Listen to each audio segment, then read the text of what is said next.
Ce verdict de culpabilité pour tentative de meurtre a plutôt surpris le policier et bien d'autres personnes. Frédéric, est-ce qu'il y a déjà eu d'autres cas de condamnation de ce genre parmi le corps policier au Canada?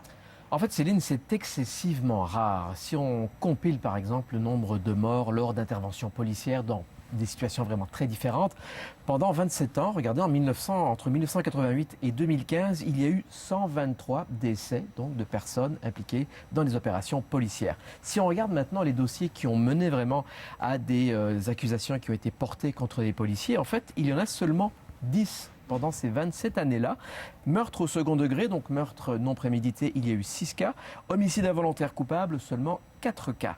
Et quand on regarde sur ces 10 dossiers, en fait, il y a eu 5 acquittements, 3 abandons de poursuite, un cas qui est encore en cours et seulement une condamnation. Donc on le voit, c'est très très rare. Et ce cas en fait de Forcio est quasiment unique parce que lui, il était reconnu coupable donc de tentative d'assassinat.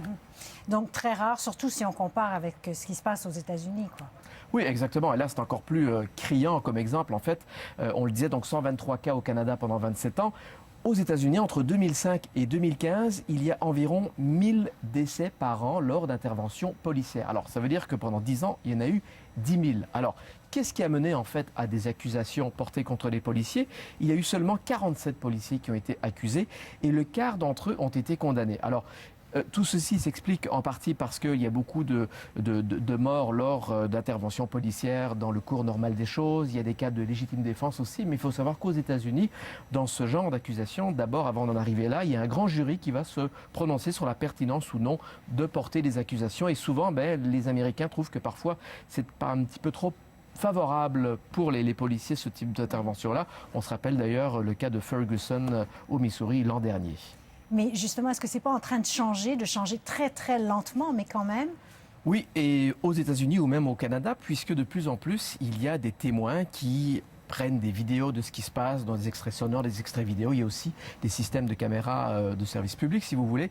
Et donc, ça devient de plus en plus facile pour bâtir des cas contre des policiers qui, effectivement, auraient commis des impairs dans l'exercice de leurs fonctions.